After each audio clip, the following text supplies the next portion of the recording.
Hello, hello, hello, hello.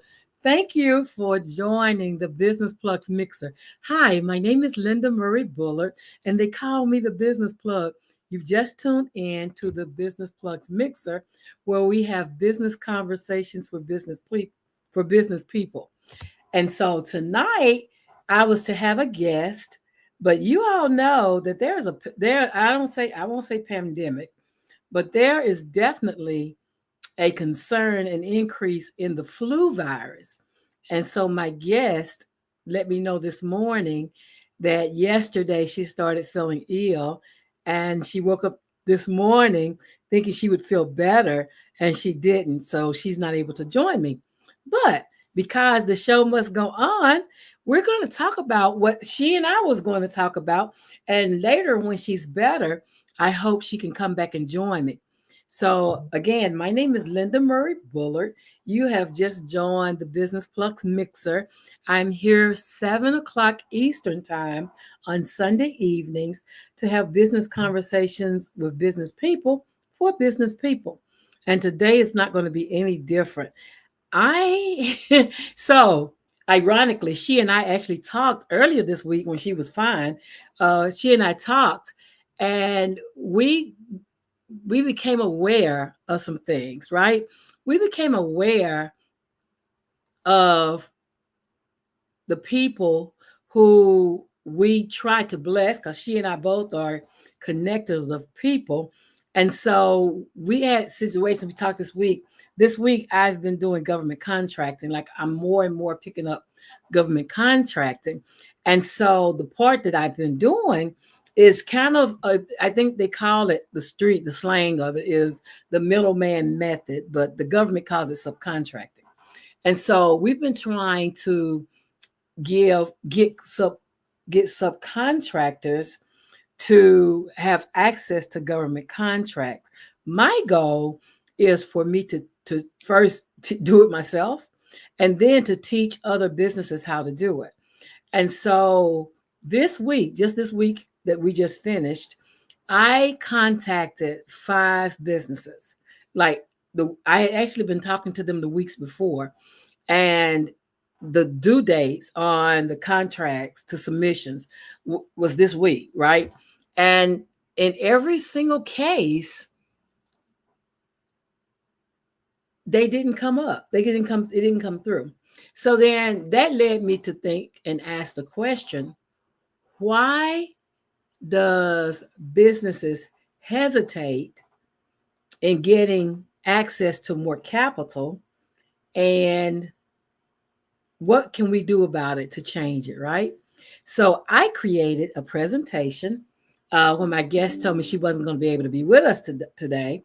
I created a presentation to talk about to talk about businesses and why businesses aren't showing up. So there is a cost associated with hesitation. There's definitely a cost associated with hesitation. And in the instances that I talked about, the incidents that happened to me personally, involved me personally, there were opportunities for businesses to make more money than they ever had at one time. But with that came, they had to probably do more work than they've ever done.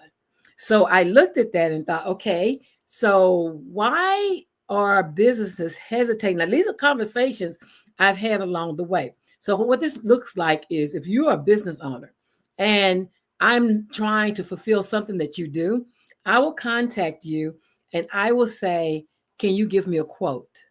I'll ask you, can you give me a quote for the services you're already rendering? Nothing new.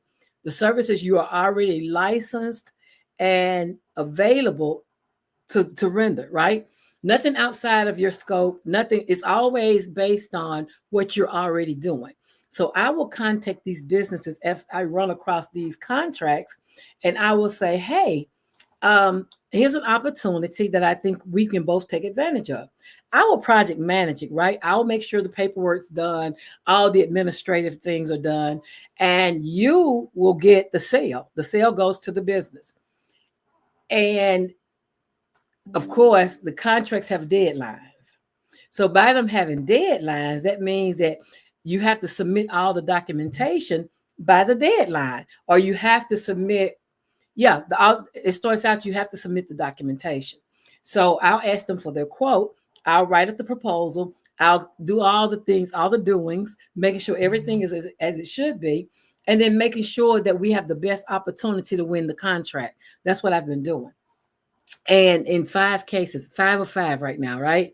5 of 5 times so far, the businesses, we have had conversations. They are excited. There's an opportunity for them, and it's going to get them more money at one time than they probably have seen in their whole business, right? The thing about it is, I'm credentialed, so it's an opportunity for me to use my credentials to help other businesses, right? To help them get access.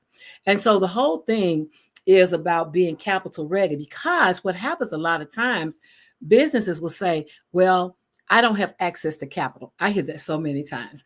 I don't have access to capital. I don't have access to capital. So this is a way of getting access to capital by getting more customers, right? But here's the thing about that. So I listened to see what it is that is keeping businesses from moving forward. And what I find is there's a hesitation cost. So why do businesses fail to show up is the name of this presentation. The cost of hesitation. Why do business fail to show up? I am 5 for 5 this week. So I'm really interested in learning what is it? Why is it that we've had conversations, things were moving forward? I was offering support any way I could. Like, why are businesses not showing up? And so in my presentation, we talk about the cost of not being ready for business. That I want to think is the reason why they didn't show up.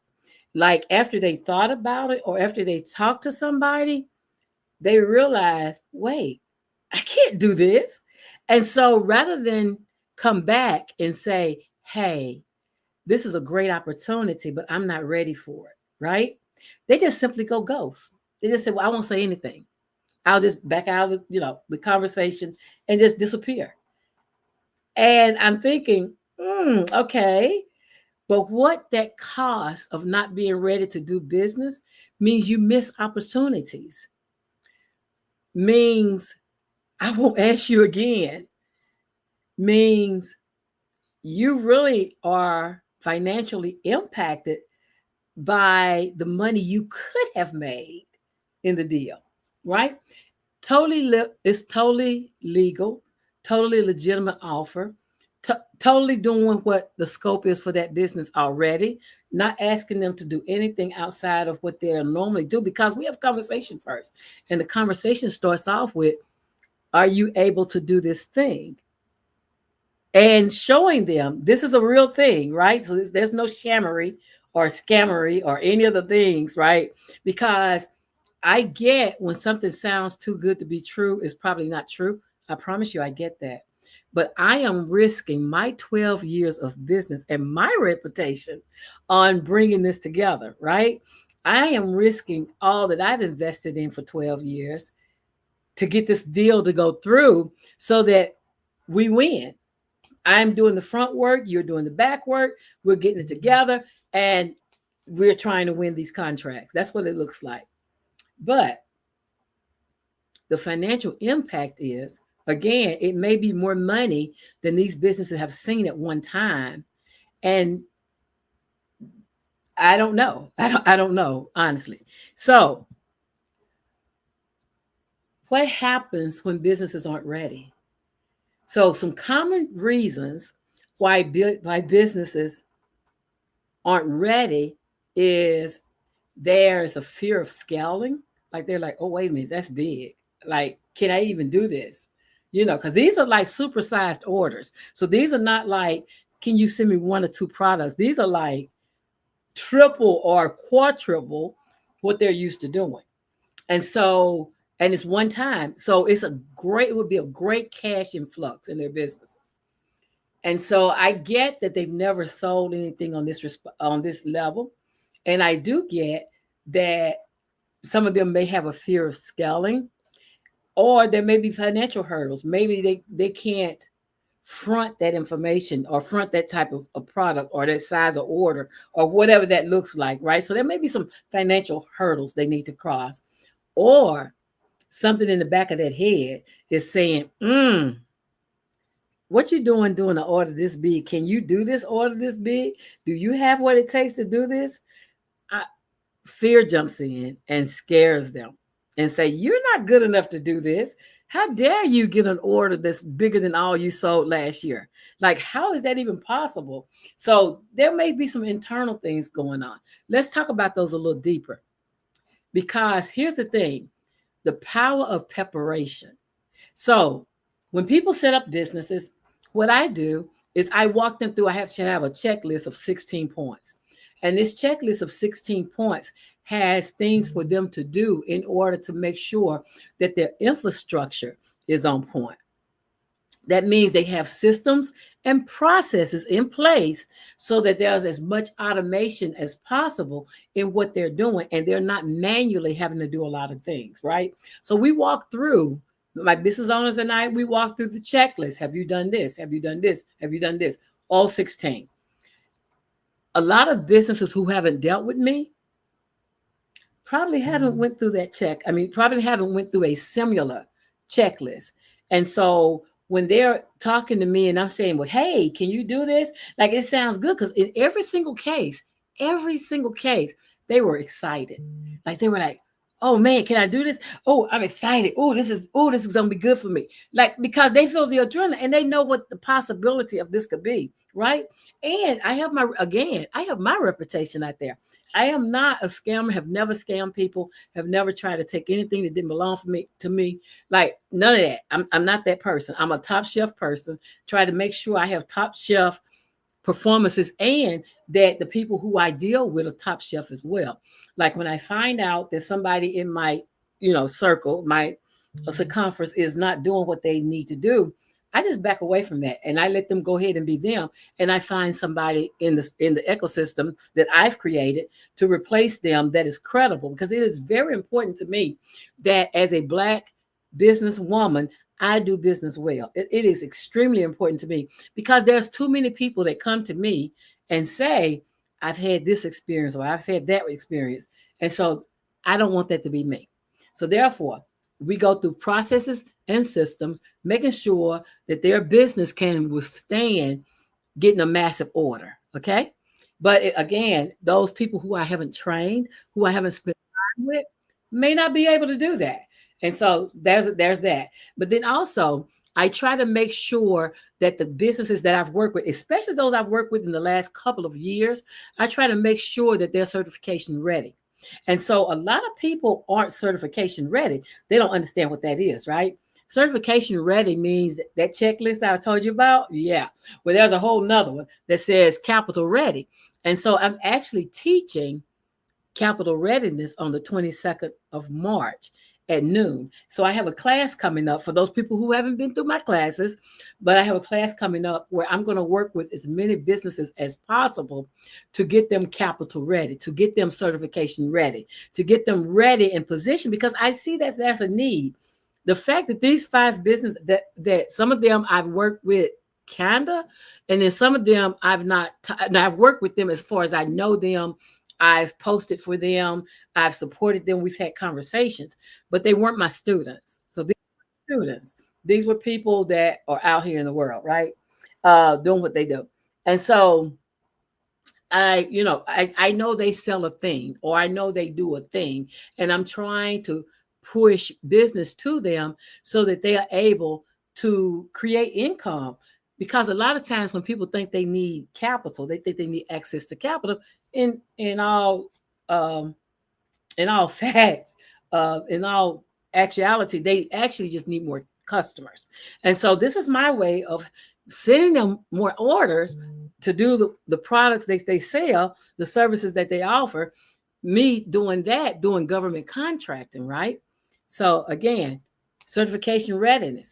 I'm doing that March 22nd. But let's go on. So when you are combating fear and financial barriers, Sometimes the biggest part of the fear is how we think. Like sometimes it's our mindset, because here I am offering to give you hundreds, if not thousands of dollars in one sale, in one sale. And this is if it's accepted.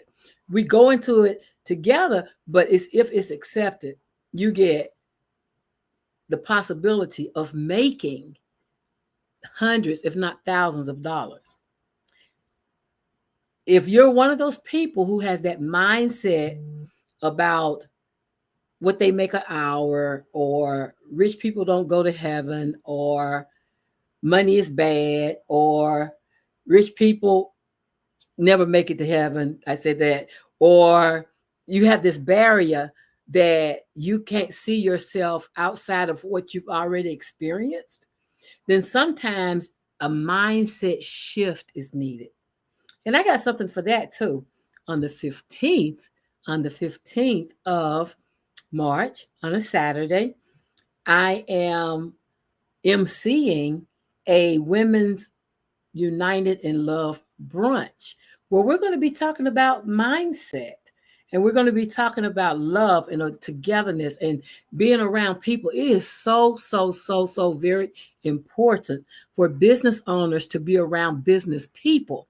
And the reason you want to be around business people is because we think differently. Where other people see problems, we see opportunities. And so if you're around a lot of people who are not entrepreneurs, they see a lot of problems. They don't really see a lot of opportunities. And so when you bring up you're going to do something, they'll tell you, "Oh, why you want to do that?" If you've ever heard that, "Why do you want to do that?" Or, "I wouldn't do it. I wouldn't try it. I wouldn't check it out. I wouldn't investigate it." And then in our own self, we may say, "Oh, I'm fearful." But when you're having fear, so fear is a natural response, right? Fear is a natural response, but what fear is doing is keeping you safe. So you have to ask yourself, is it fear because it's new, or is it fear because I'm not safe? If it's fear because you're not safe, that's one thing. Get away from that.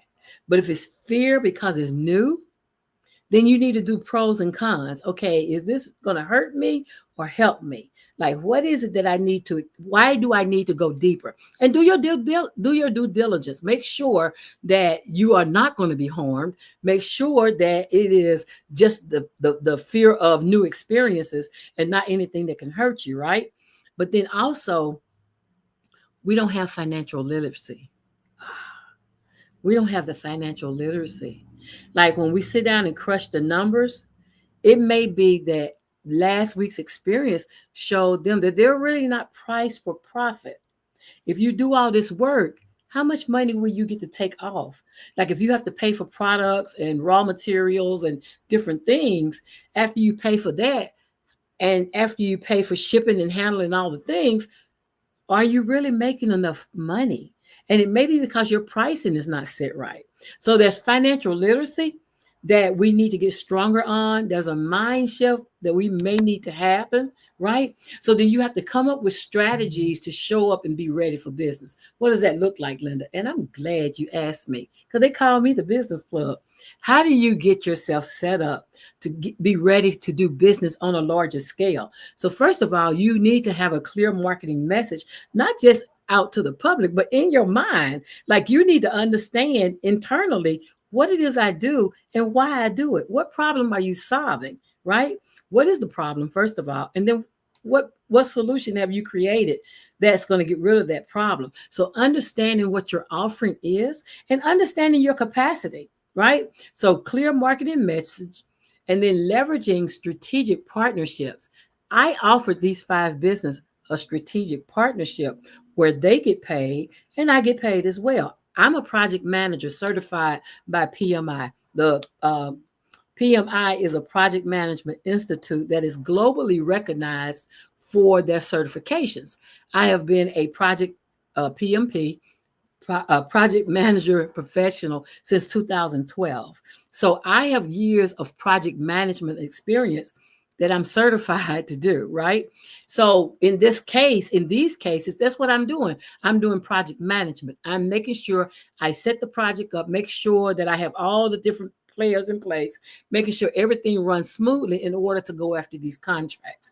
And I'm offering them to leverage our partnership in order to get them money. More, again, more money than they probably have ever seen in their business at one time.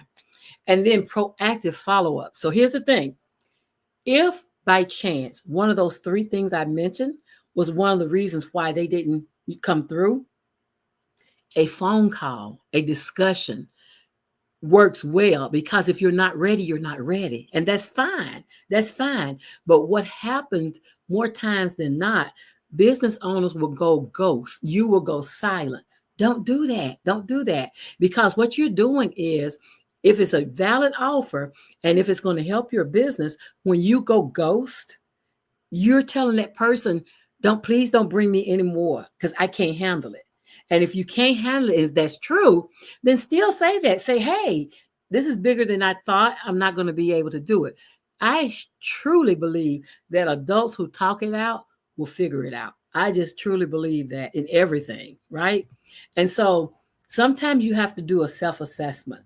Like, you have to get ready to do more business. And before you go there, you have to do a self assessment. How much of this can I handle? Don't be quick to say yes until you fully understand what your capacity is. Don't be quick to say yes if it is outside of your wheelhouse, like you're not able to do it. It's okay to say no. Anybody who asks you for a quote, if you're not, if you don't have the capacity to reach the level that they're trying to take you to, just say, well, you know what? I really want to do that one day, but I'm not able to do it today. You will save a relationship, as opposed to, sure, I can do it. I'm going to get it together for you. I'll do it. We'll do it together. I'm so excited. And then not show up. Like, yeah, that's not good. That's not good at all. And then join communities where people who are excelling, who are actually getting the thing done. Like, join communities where they're doing that. Like, if our meeting last week piqued their interest, I pray that they have went to communities and looked it up and see, is this a real legitimate thing? Can this really happen for me? Get around people who are already making a difference so that you too can make a difference. Because those people you want, if you want to find out who you are, look at the 5 people that you be with most of the time. They are an image and mirror of who you are. So if those people are not scaling up, like, I think it was Steve Harvey told me one time when I was in his Act Like a Success. He said, if you want, no, it may have been Lisa Nichols, but in any case, one of them told me, said, well, if you want to see, if you hang around 9 people who are broke, you're going to be the 10th one. And if you hang around with 9 people who are going places, you want to be the 10th one. And if you tell yourself, I can't do it, you're right. And if you tell yourself, I can do this, you're also right.